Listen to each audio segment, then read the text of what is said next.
Rusiyada miqrantlarla bağlı yeni və ciddi dəyişikliklər gözlənilir. Dövlət Duması xarici vətəndaşlar üçün dövlət rüsumlarının kəskin artırılmasını nəzərdə tutan iki qanun layihəsini ilk oxunuşda qəbul edibdir. Növbəti prosesdə qanunun qəbul olunacağı təqdirdə Rusiya vətəndaşlığını almaq, yaşayış icazəsi rəsmiləşdirmək və viza əldə etmək istəyən şəxslər daha yüksək məbləğlər ödəməli olacaqlar. Yeni qaydalara əsasən Rusiya vətəndaşlığının rəsmiləşdirilməsi üçün dövlət rüsumu hazırki 4200 rubldan, yəni təxminən 99 manatdan 50.000 rublə, yəni təxminən 1180 manata qaldırılacaq. Bu isə təxminən 12 dəfə artım deməkdir.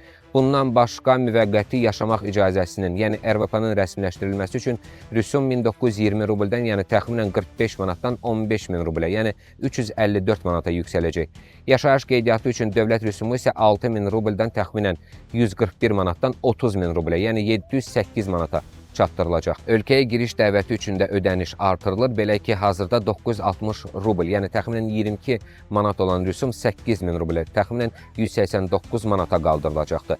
Vizalarla bağlı da dəyişikliklər nəzərdə tutulur. Bir dəfəlik viza üçün dövlət rüsumu 1200 rubldan, yəni təxminən 28 manatdan 2000 rublə yüksələcəkdir.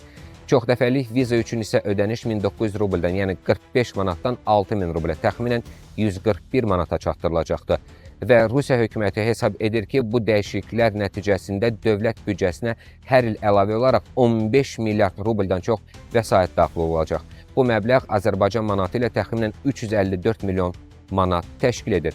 Qeyd edim ki, rəsmi statistikaya əsasən 26-cı ilin əvvəlinə Rusiyada yaşayan xarici vətəndaşların sayı 5,7 milyona enib. Bu göstərici əvvəlki ilə müqayisədə 10% azdır.